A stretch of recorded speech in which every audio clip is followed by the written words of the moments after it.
Vandeham.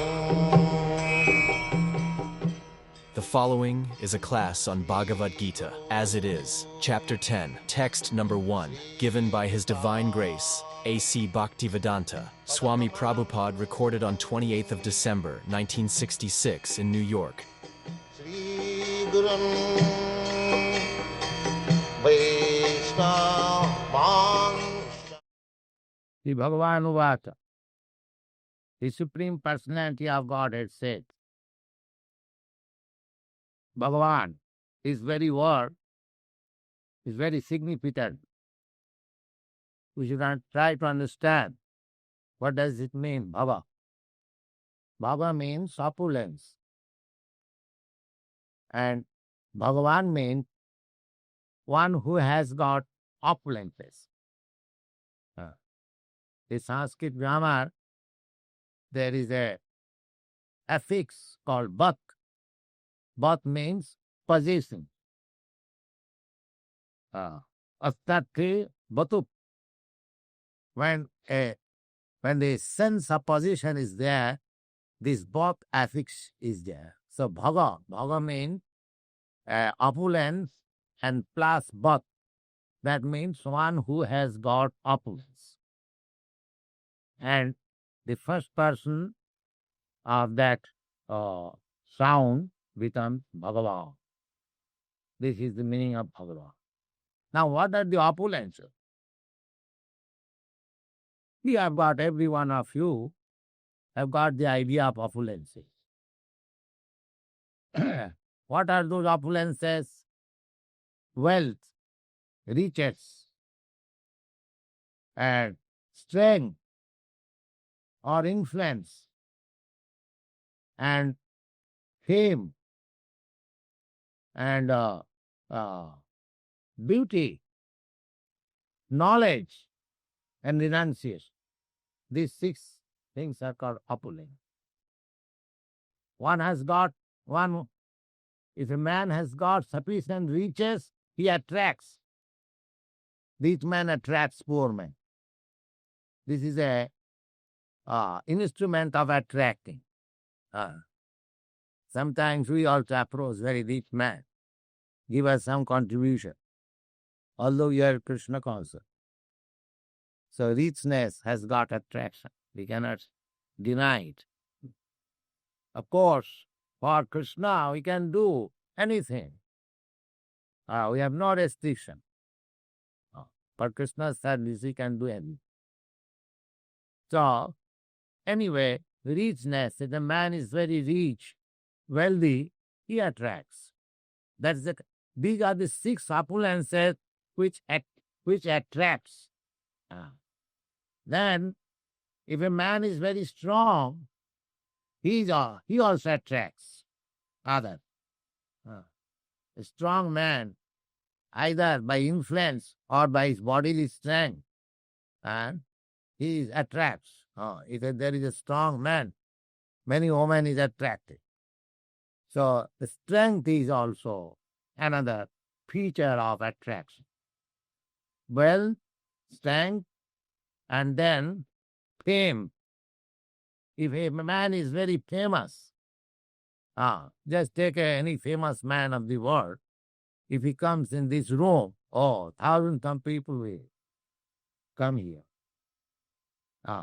When Gandhi was alive, I read one news from the newspaper in India that in some Italian city there was great crowd. Innumerable people gathered on the station, and nobody could understand why these people are assembled here. Then when they are asked, they reply that, we have heard that Gandhi is coming here. Mahatma Gandhi, Parasi heard his name. He was very famous man, politician.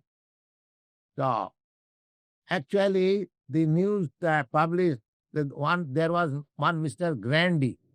So, he was coming and people misunderstood his Gandhi.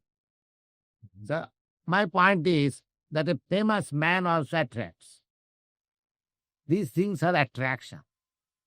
Richness, wealth, and strength, and fame. Then beauty. Beauty also attracts.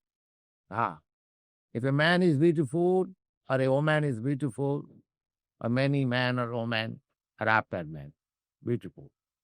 Any beautiful, not only man and woman, any beautiful flower, any beautiful picture, anything beautiful that attracts beauty. The fourth, and knowledge.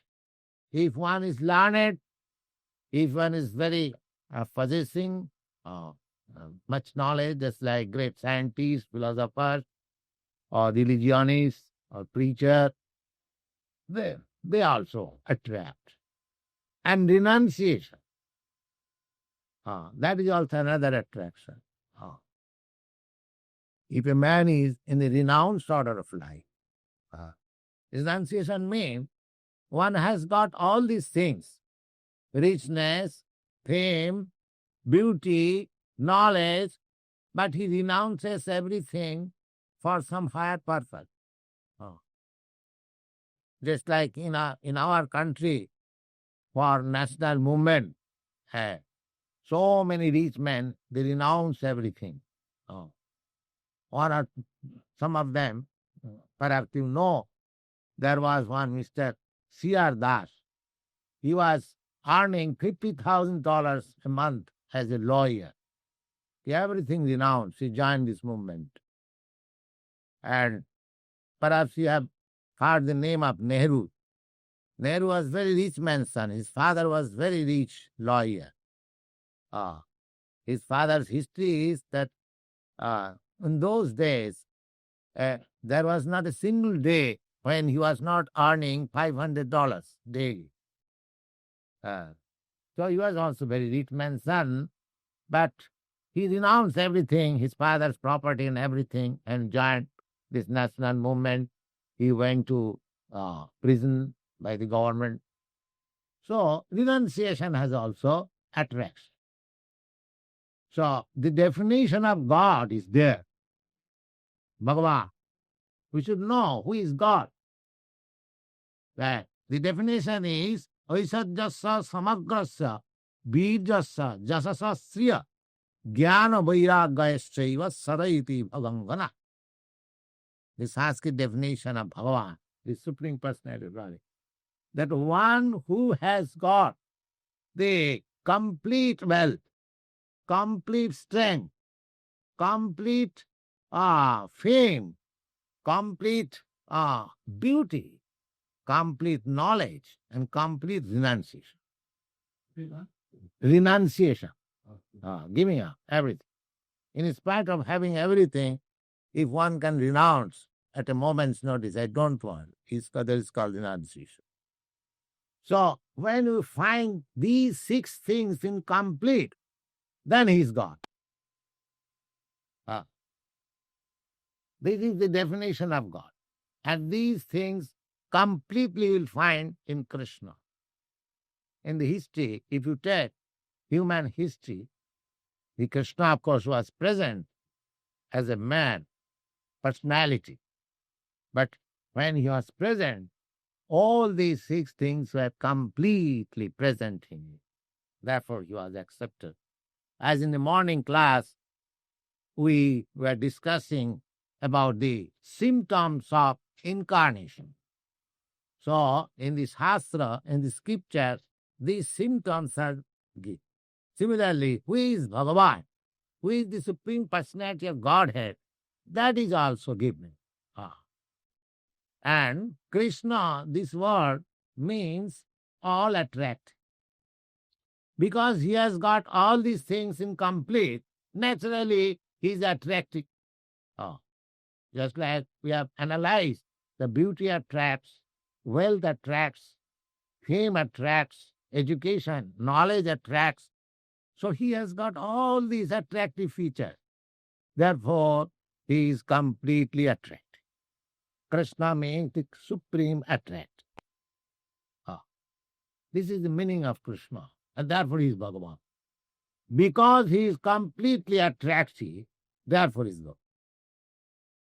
So, here it is said, the Bhagavan was. Bhagavan was the Vasudev writer. He says that Bhagavan now Vacha said what? He has already, we have finished 9th chapter. He has already said, Manmana bhava mad bhakta mad jaji mang namaskuru.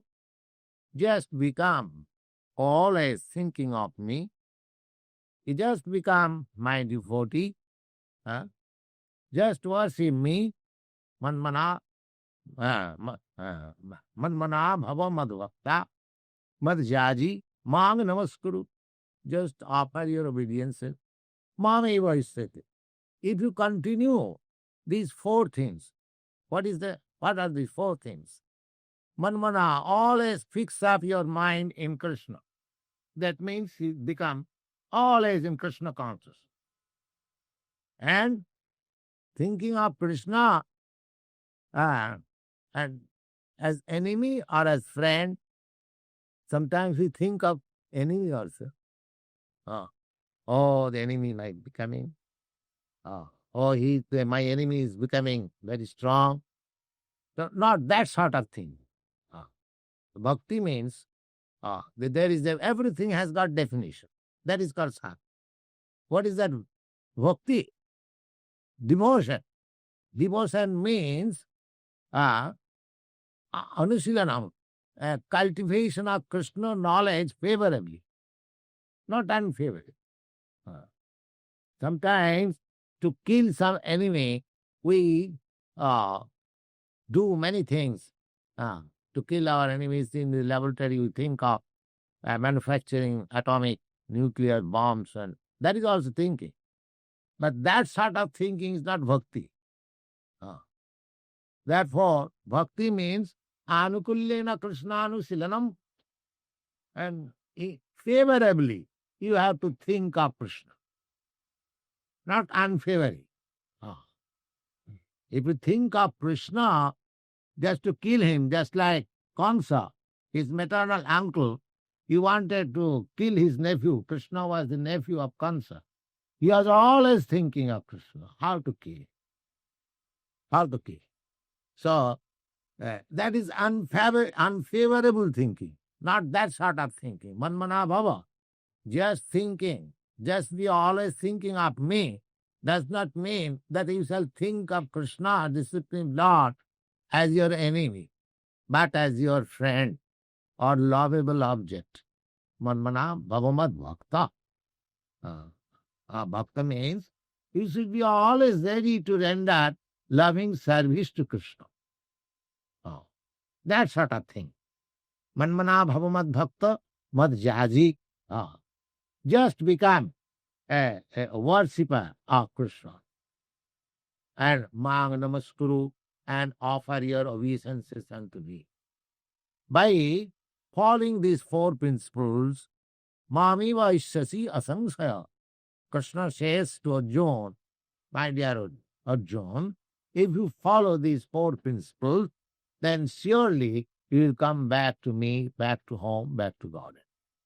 This has already been explained in the last verse of 9th chapter, and in the 10th chapter. The Lord said, Bhagavan Vada, the Supreme Lord said, Bhuya eva mahabahas sinume paramavacha.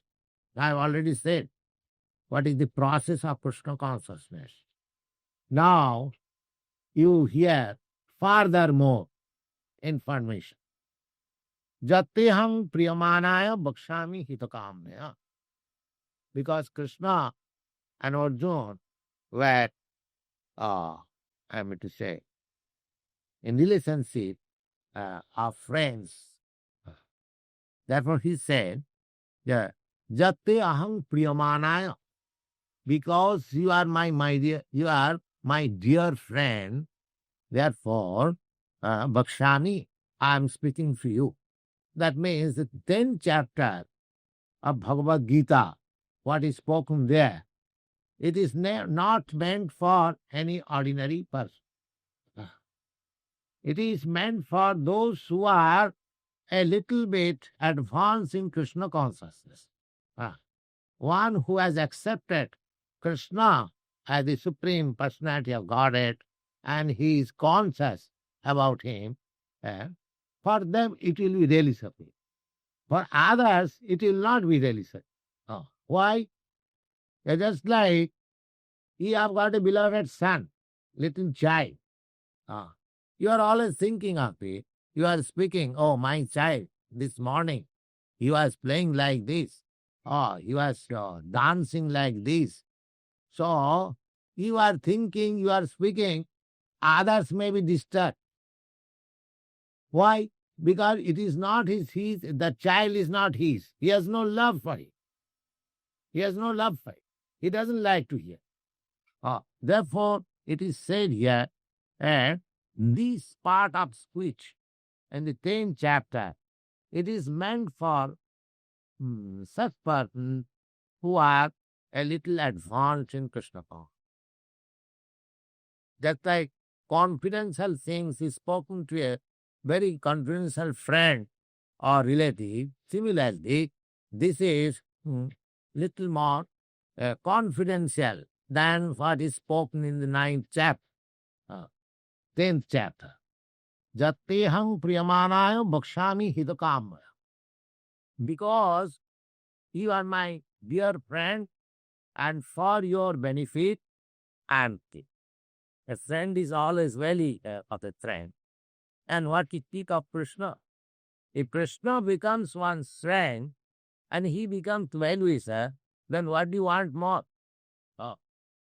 You know, we have already described Krishna, the all and decade, all strength, all knowledge, all beauty, and all fame, and all renunciation there.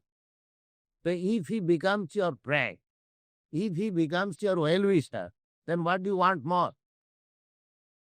If you have got a friend who is very rich and very powerful, then do you think anything required more?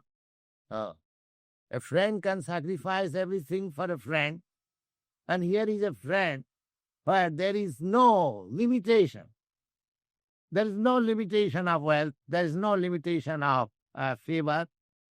So here Lord Krishna says, I am speaking to you for your benefit. If you become Krishna conscious in either of the five relations, a devotee becomes related with Krishna in 5 different transcendental melodies. One can be related as silent devotee. Silent devotee means he knows Krishna is very great. Krishna is very great. To God is great. To accept this principle, that is also devotion. He does not do anything for God, but he admits God is great. That is called silent devotee. Now, if one advances a little more, he wants to do something for Krishna. Just like if you think somebody is very great, very noble, then if you think that I must do something for that man. So this is called dasha. First shanta, neutral, then activity begins. This is better state than the shanta state. In the shanta state, a devotee simply admits the greatness of God. But when he makes a further advancement in the understanding of that greatness, that is the beginning of Krishna consciousness. When one wants to do something for Krishna. Now here, in this material world, we can do so many things for Krishna. So many things. What are those things? Now, suppose if you want to do something for somebody, then you must know how that particular gentleman is satisfied. Otherwise, if you want to do something without knowing, what does he want, then that is illusion. You must know the mind of the person to whom you want to serve. Now, what Krishna wants, that is explained in the Bhagavad Gita in various places. What is that? In the 15th chapter, you will find Krishna saying, Mamai vangsa jiva bhuta, jiva loke sanatana, manasasthani indriyani prasadisthani karsati. All these living entities, they are my part and parcel. Just like your son or your daughter is the part and parcel of your own body, personal body. Similarly, we are all part and parcel of the Supreme God. We are all sons of God. How is it? That is also mentioned in the Bhagavad Gita, in the 14th chapter. Sarvajoni shukantiya sambhavanti murtaya tasang mahajani brahma aham bija padapita. The Lord Krishna said that, my dear Arjuna, you find so many species of life, 8,000,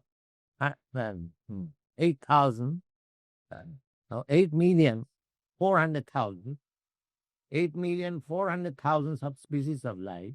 All of them, they are my son. I am the seed-giving father. Here you accept. So every living being, either man or beast or ant or birds, everyone, anywhere, they're all sons of God. And they are suffering. Manasasthani indrani pragadisthani karasati.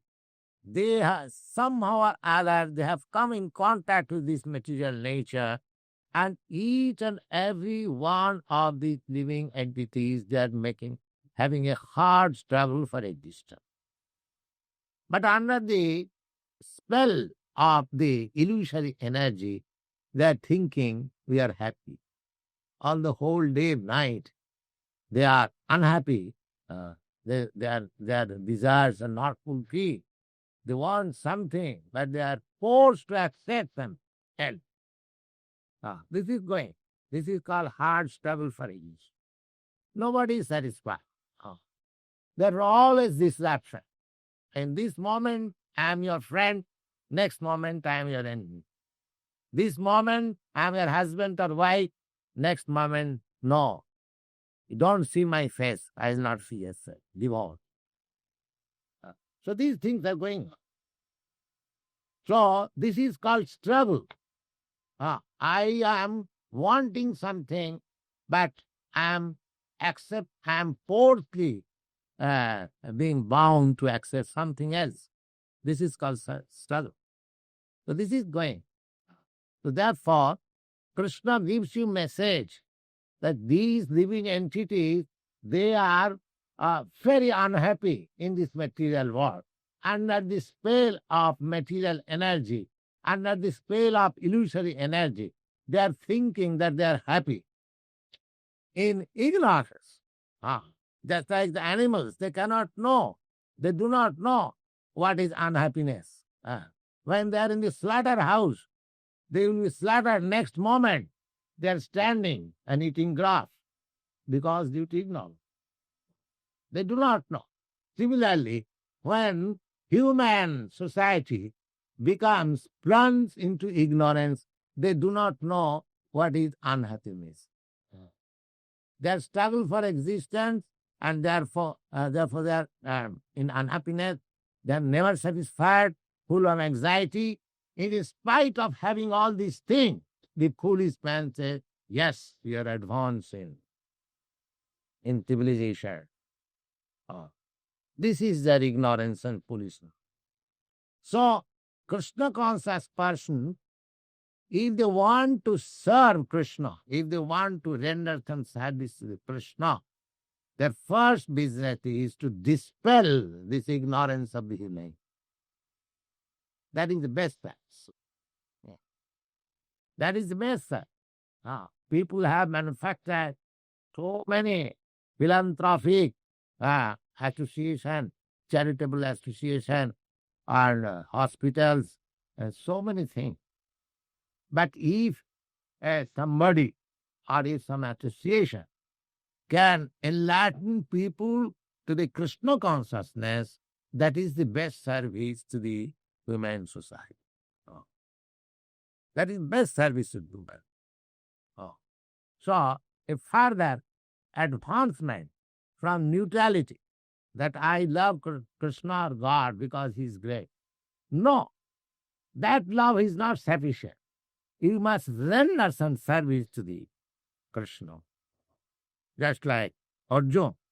Arjuna is rendering service to Krishna as a soldier. Krishna wanted that the battle of Kurukshetra should be executed. And Arjuna did not like it because it was concerned to his family members, to his brother, and to his... So he did not like it. But when, after hearing this Bhagavad Gita, he became Krishna conscious, he executed the will of Krishna. Krishna wanted that the fighting must continue, so he executed in spite of his own conclusion that he would not fight. So this is Krishna consciousness that one has to do. That is better condition, simply to know and simply to make God as order supplier. I love God because he gives me my daily bread. That is also good sense. But better sense is that how you can serve Krishna. If God is giving you bread daily, God, you have no duty to return. God will give you bread, either you want it or not want it. He is giving bread to the cats and dogs and ants and so many animals. So why not to you, human being? That he will give. Don't bother about that. Don't bother about that. Your bread will come wherever you may be. Either you may remain in America or in Europe or in India, wherever. Your bread is already there. Therefore, tasaiva heta prajatita ko. You should rise up to the occasion. How to serve God. And this is the greatest necessity of the present day civilization. People are suffering due to godlessness. And if you want to serve the people, your society, your country, the whole human society, then try yourself best, try your best. You just rise up to the occasion of becoming Krishna conscious and just spread this philosophy to the world. There will be happiness, there will be peace, and everyone will be blessing. Thank you.